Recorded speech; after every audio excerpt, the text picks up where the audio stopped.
너희가 사람의 잘못을 용서하면 너희 하늘 아버지께서도 너희 잘못을 용서하시려니와 너희가 사람의 잘못을 용서하지 아니하면 너희 아버지께서도 너희 잘못을 용서하지 아니하시리라. 하나님은 영이시니 예배하는 자가 신령과 진정으로 예배할지니라.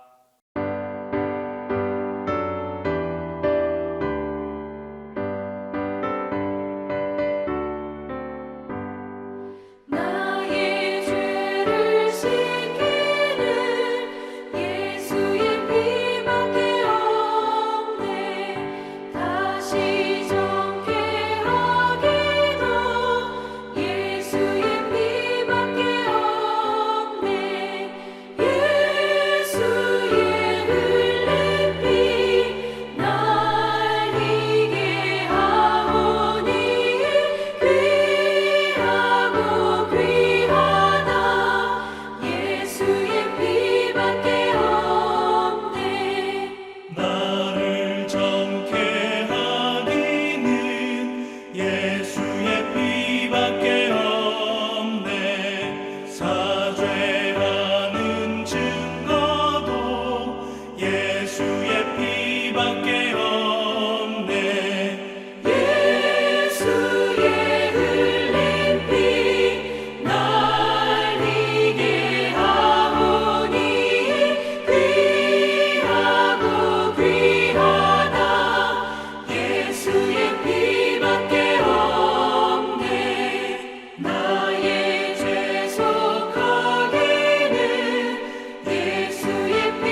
우리를 기뻐하시는 하나님, 오늘도 우리를 예배의 자리로 불러주셔서 감사합니다. 각자의 삶의 자리에서 하루를 살아오다 이렇게 함께 모여 예배할 수 있도록 인도하신 은혜를 기억하며 이 시간 기도로 나아옵니다. 우리가 이 자리에 서 있는 것은 우리의 선택이나 습관 때문이 아니라 오늘도 우리를 붙드시고 이끌어 주신 은혜의 결과임을 고백합니다. 이 시간 우리의 마음을 정돈해 주시옵소서. 하루 동안 쌓였던 생각과 분주함, 아직 내려놓지 못한 염려들이 있다면 이 예배 문 앞에 두고 들어오게 하시고 예배 가운데 다시 호흡을 가다듬게 하여 주시옵소서. 익숙함 속에서 예배를 대하지 않게 하시고 살아계신 분 앞에 서 있다는 경외함으로 이 시간을 맞이하게 하여 주시옵소서. 우리가 살아가는 자리들을 올려드립니다. 가정과 일터, 학교와 사회 속에서 맡겨진 역할과 책임을 감당하며 살아오는 동안 겉으로는 괜찮은 듯 보였지만 속으로는 지치고 흔들렸던 시간들도 있었음을 고백합니다. 이 예배의 시간을 통해 다시 힘을 얻게 하시고 말씀 앞에서 우리의 삶이 정돈되며 방향을 새롭게 하여 주시옵소서. 이 시간이 잠시 쉬어가는 시간이 아니라 다시 살아갈 힘을 얻는 시간 되게 하여 주시옵소서. 이 공동체를 위해 기도합니다. 함께 예배하는 우리가 서로 평가하거나 판단하는 공동체가 아니라 각자의 형편과 속도를 존중하며 함께 걸어가는 공동체가 되게 하여 주시옵소서. 기쁨 가운데 있는 이들과는 함께 기뻐할 수 있게 하시고 말없이 무거운 마음을 안고 있는 이들과는 조급하게 해결하려 들기보다 곁에 머물 줄 아는 공동체가 되게 하여 주시옵소서. 우리가 모이는 이 자리가 위로가 필요한 이들에게는 힘이 되게 하시고 방향을 잃은 이들에게는 다시 걸어갈 용기를 얻게 하는 자리가 되게 하여 주시옵소서. 예배당 안에서만 신앙을 고백하는 공동체가 아니라 삶의 자리에서도 같은 믿음으로 살아가는 공동체가 되게 하여 주시옵소서. 이 나라와 이 땅을 위해 기도합니다. 갈등과 혼란이 계속되는 시대 속에서 분노와 단절의 말들이 앞서기보다 책임과 절제의 태도가 회복되게 하여 주시옵소서. 각자의 자리에서 결정하고 책임을 지는 이들에게는 필요한 지혜를 더하여 주시고 보이지 않는 자리에서 묵묵히 수고하는 이들의 땀과 노력이 헛되지 않게 하여 주시옵소서. 교회가 세상의 흐름에 휩쓸리는 공동체가 아니라 이 땅에 꼭 필요한 방향을 조용히 제시하는 공동체가 되게 하여 주시옵소서. 이제 말씀을 듣고자 합니다. 듣는 이들의 마음이 준비되게 하시고 익숙한 기준으로 판단하거나 흘려듣지 않게 하시며 삶으로 이어질 준비가 된 마음으로 이 시간을 맞이하게 하여 주시옵소서. 말씀이 우리의 생각을 바로잡고 삶의 기준을 다시 세워주는 힘이 되게 하여 주시옵소서. 이 시간이 지식을 더하는 시간이 아니라 우리의 삶을 다시 정렬하는 시간이 되게 하여 주시옵소서. 서로 사랑하라 하신 예수 그리스도 이름으로 기도드립니다.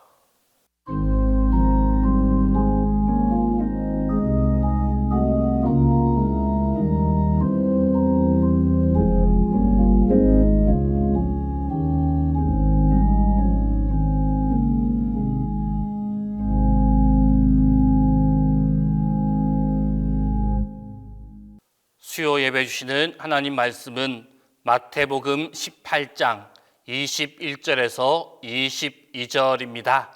신약성경 마태복음 18장 21절에서 22절입니다. 그때 베드로가 나와 이르되 주여 형제가 내게 죄를 범하면 몇 번이나 용서하여 주리이까? 7번까지 하오리이까? 예수께서 이르시되 내게 이르노니 7번뿐 아니라 7번을 70번까지라도 할지니라.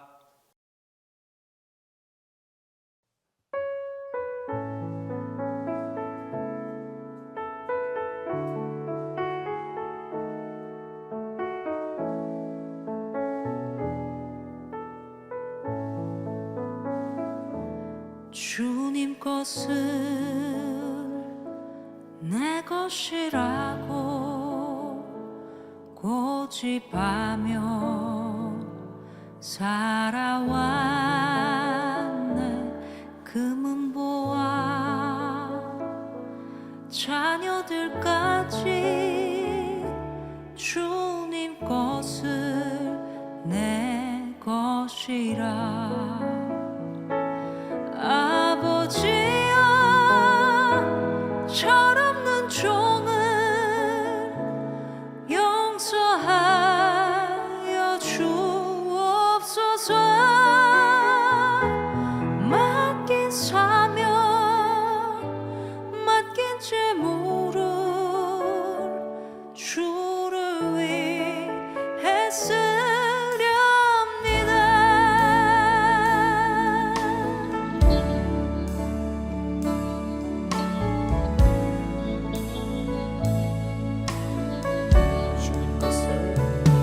주님 것을 내 것이라고 고집하며 살아왔네. 금은 보아 자녀들까지 주님 것을 내 것이라. 천하니고 내 것이라고 주의 이름 멀리 했네.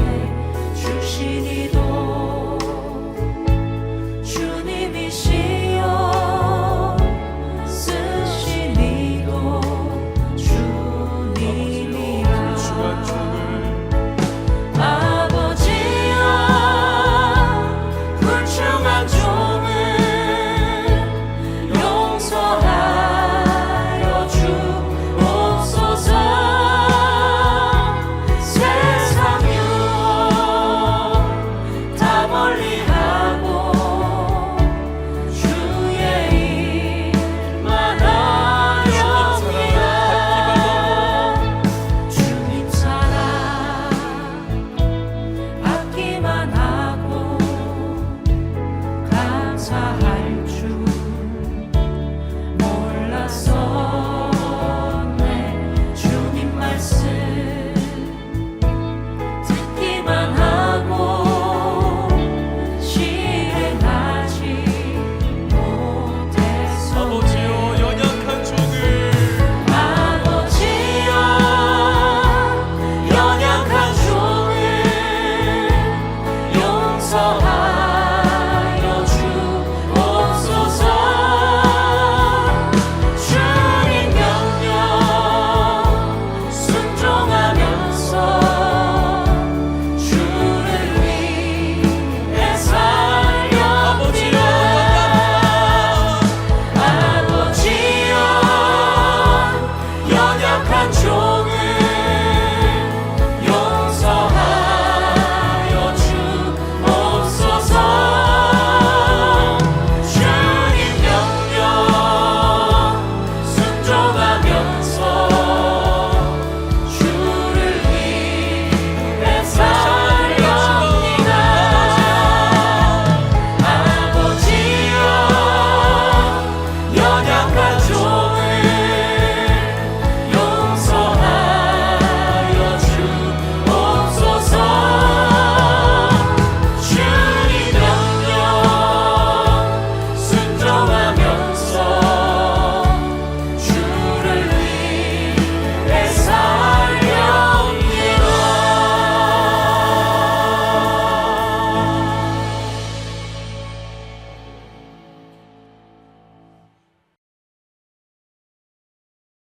우리는 위대한 위인들의 놀라운 이야기를 들을 때마다 이런 질문들이 생기곤 합니다. 저 상황에서 나는 과연 저렇게 선택할 수 있을까? 저 선택이 나에게는 과연 가능한 일일까? 라는 생각 말입니다. 우리가 잘 알고 있는 손양원 목사님의 이야기는 그런 이야기들 중에 하나입니다.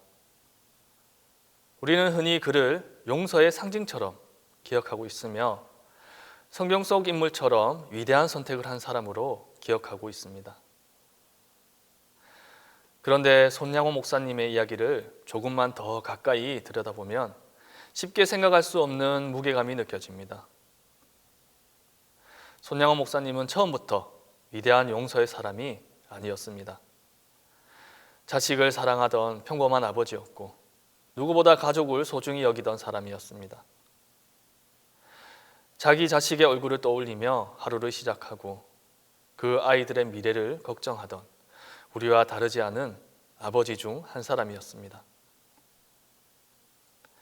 그런데 그의 삶에 부모라면 감히 말도 꺼내기도 힘든 비극이 찾아옵니다.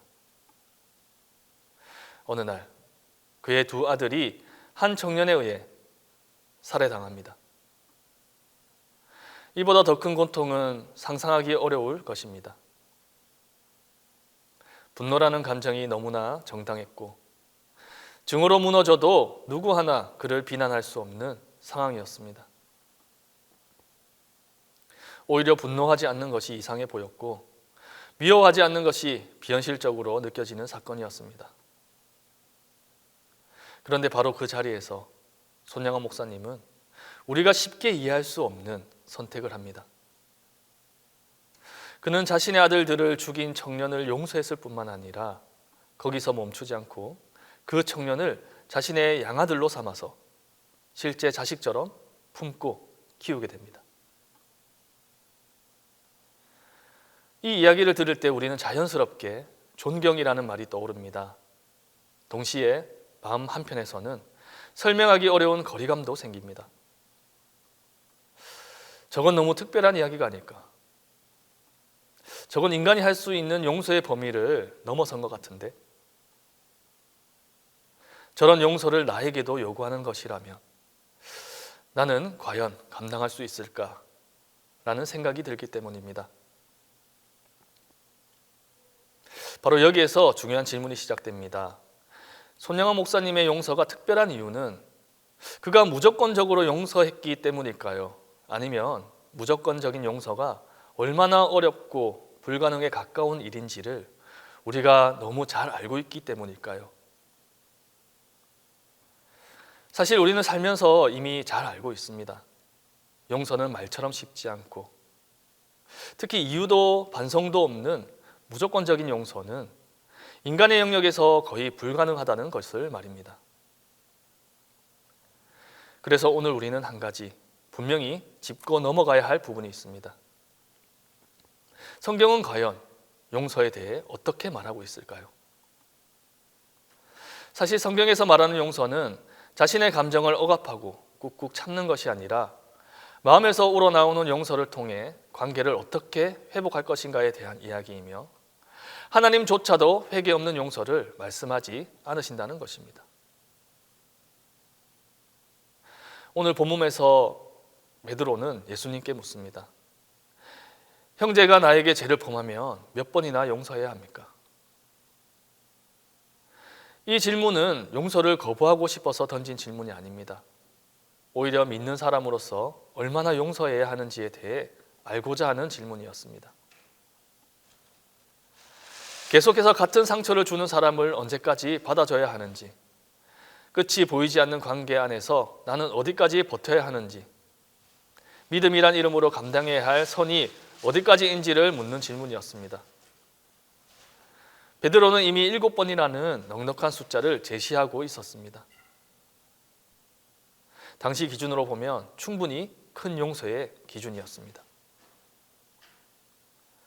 그런데 예수님의 대답은 숫자를 조금 더 늘리는 방식이 아니었습니다. 7번을 70번까지도 하라는 말씀은 용서를 무한으로 반복하라는 계산법이 아니라 용서를 생각할 때 계산의 영역에서 벗어나라는 말씀이었습니다.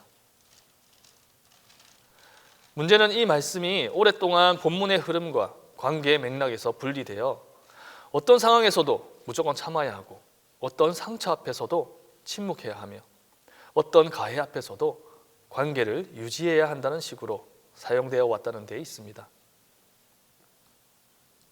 실제로 많은 그리스도인들이 관계의 문제로 교회 리더들에게 상담을 요청하거나 성경 속에서 근거를 찾으려 할 때 가장 먼저 들었던 말이 바로 이것이었습니다. 그래도 용서해 봅시다. 예수님은 끝없이 용서하라고 하셨지 않습니까? 그 말 앞에서 많은 사람들은 자신의 고통을 설명할 기회조차 얻지 못했습니다. 반복되는 폭력과 무시 속에 있던 사람들, 회개 없는 관계 안에서 일방적으로 상처받던 사람들은 용서라는 이름으로 침묵을 강요당했고 결국 용서하지 못하는 자신을 믿음이 부족한 사람처럼 여기게 되었습니다. 그렇게 용서는 복음의 언어로 사용되었지만 실제로는 생명을 살리기보다 고통 속에 더 깊이 묶어두는 말씀이 되어버린 경우도 적지 않았습니다. 그렇다면 예수님은 정말로 아무 조건 없이 회개도 변화도 없는 상태에서 무조건 참으라고 말씀하신 것일까요?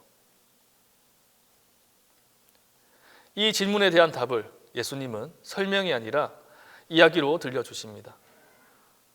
본문 말씀 이후 이어지는 비유를 가만히 따라가 보면 그 안에서 용서가 어떻게 다루어지고 있는지가 분명하게 드러납니다. 10,000달란트라는 도저히 갚을 수 없는 빚을 진 사람이 임금 앞에 서 있습니다. 그는 변명하지 않고 자신의 처지를 인정하며 엎드려 용서를 구합니다. 그리고 놀랍게도 임금은 그 빚 전체를 탕감해 줍니다. 이어서 등장하는 장면에서도 마찬가지입니다. 100데나리온을 빚진 동료 역시 엎드려 간청하며 빚을 갚겠다고 말합니다. 이 비유에서 중요한 것은 용서가 무조건적으로 주어지지 않는다는 점입니다.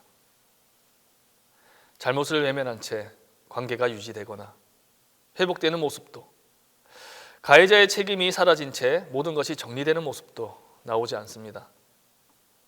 예수님은 이 이야기를 통해 용서가 단순히 죄를 덮어주는 행위 또는 무조건적인 용서를 말하는 것이 아니라 관계 전체를 새롭게 요구하는 은혜라는 사실을 7번을 70번 용서하라는 말씀으로 가르치신 것입니다. 하나님께서는 회개 없는 죄를 그대로 방치하시는 분이 아니라 회개로 인도하시고 회개를 통해 더욱 큰 은혜로 용서하시는 분이라는 것입니다. 그렇다면 이 말씀을 근거로 오늘 우리가 상처받은 사람에게 무조건 참으라고만 말할 수는 없게 됩니다.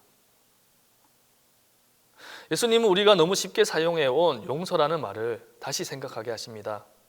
용서는 죄를 없던 일로 만드는 것이 아니고 고통을 부정하는 것도 아니며 관계를 유지하기 위해 자신을 계속 무너뜨리는 선택도 아닙니다. 예수님이 말씀하시는 용서는 은혜가 필요하지만 그 은혜를 통해 가해자의 깊은 반성과 피해자의 용서로 관계의 변화가 이루어지는 회복입니다. 그리고 그 회복은 무엇보다 상처받은 사람의 마음과 삶을 지키는 자리에서 출발합니다. 하지만 우리가 분명히 붙들어야 할 사실이 하나가 더 있습니다. 오늘 말씀이 우리에게 용서를 완전히 개인의 자유로운 선택이나 감정의 영역에만 맡겨도 된다고 말하고 있는 것이 아니라는 점입니다.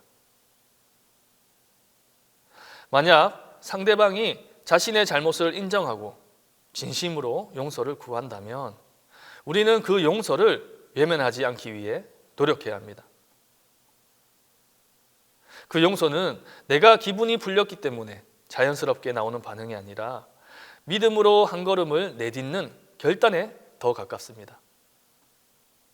물론 그 결단의 자리에서도 마음은 여전히 아플 수 있고 기억은 쉽게 사라지지 않을 수 있습니다. 어떤 날은 이미 용서했다고 생각했던 분노가 다시 올라올 수도 있습니다.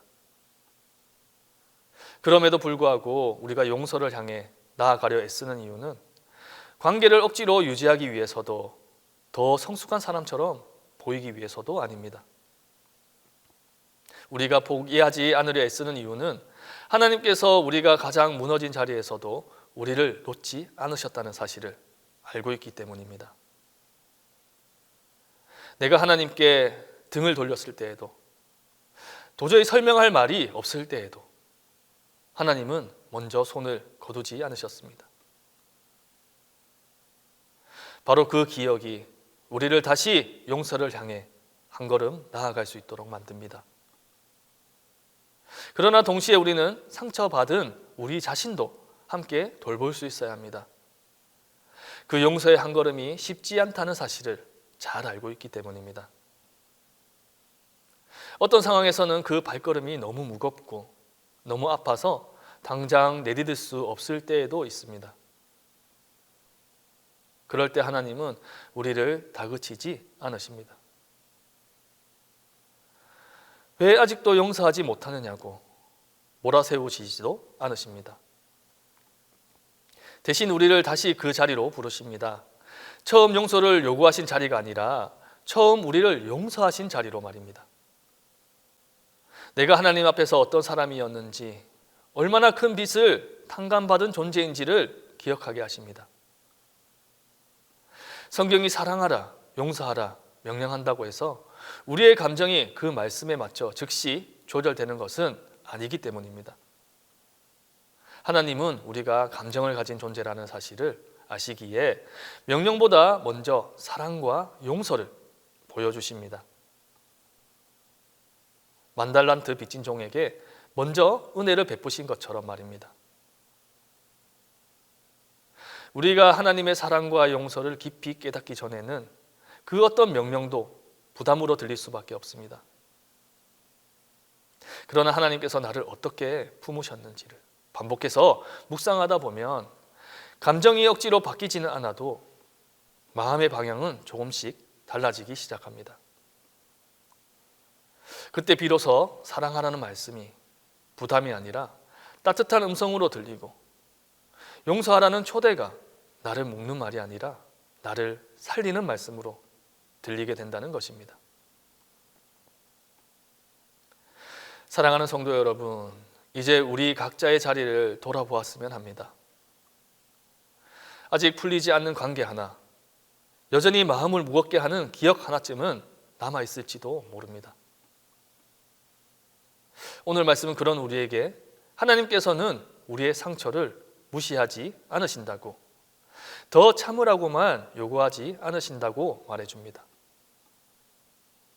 하나님은 속도를 재촉하지 않으시고 방향을 묻고 계십니다. 나를 향한 하나님의 용서를 기억하며 살아가고 있는지 말입니다. 그 은혜를 붙들고 하루를 살아가다 보면 어느 날 문득 아주 작은 변화가 시작됩니다. 여전히 기억은 남아있지만 더 이상 상처가 내 삶의 중심이 되지 않게 됩니다. 그때 우리는 깨닫게 됩니다. 용서는 상대를 위해 억지로 해내는 일이 아니라 하나님 안에서 내가 한 단계 더 도약하고 그 은혜를 더욱 풍성히 누리게 되는 성장의 길이라는 사실을 말입니다. 오늘 이 말씀이 관계를 당장 해결하라는 부담이 아니라 하나님의 용서를 다시 바라보게 하는 위로로 남기를 바랍니다. 그리고 그 은혜가 우리의 마음을 조금씩 따뜻하게 만들어 언젠가 사랑할 수 있는 자리로, 용서할 수 있는 자리로 우리를 이끌어 가기를 소망합니다. 우리가 걸어가는 그 길 위에 하나님은 이미 우리와 함께 걷고 계시기 때문입니다. 기도하겠습니다. 은혜의 하나님, 오늘 말씀 앞에서 우리의 마음을 정직하게 비추어 주셔서 감사합니다. 용서를 쉽게 말해왔던 우리의 언어를 돌아보게 하시고 상처를 안고 살아가온 우리의 자리를 외면하지 않으시는 하나님을 다시 바라보게 하심에 감사드립니다. 지금 당장 용서하지 못하는 연약함이 있다면 그것조차 숨기지 않고 주님 앞에 내려놓게 하시고 우리를 다그치시기보다 먼저 품어주셨던 주님의 은혜를 기억하게 해 주시옵소서. 그 은혜를 붙들며 오늘 우리가 서 있는 자리에서 한 걸음씩 주님을 닮아가게 하시고 억지로 참는 삶이 아니라 복음 안에서 자유로워지는 삶을 살게 하옵소서. 우리를 용서하시기 위해 죽으신 예수 그리스도의 이름으로 기도드립니다.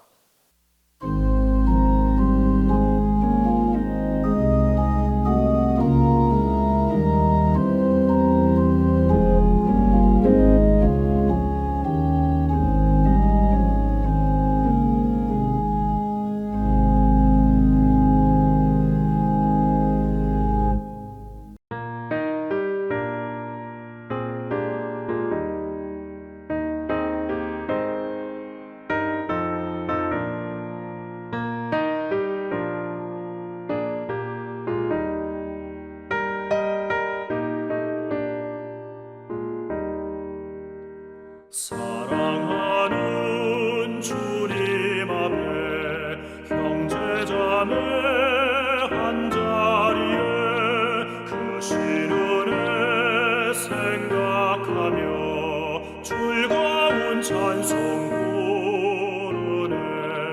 내 주 예수 본을 받아 모든 사랑 내 몸같이 환난 근심 위로하고 진심으로 사랑하세.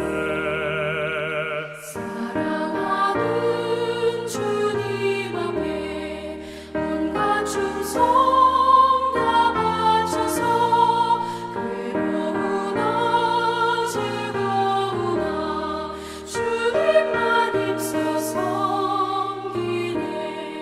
우리 주님 거룩한 손 제자들의 어르시사 남 섬기는 종의 도를 목소에게 보이셨네.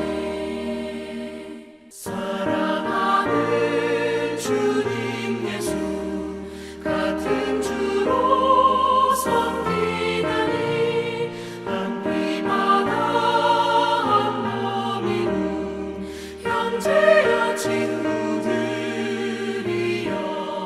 한 몸같이 친밀하고 마음으로 하나 되어 우리 주님 크신 뜻을 지성으로 준행하세. 이제는 우리 주 예수 그리스도의 은혜와 하나님의 사랑과 성령의 교통하심이 이제부터 영원토록 함께 있기를 간절히 축원하옵나이다.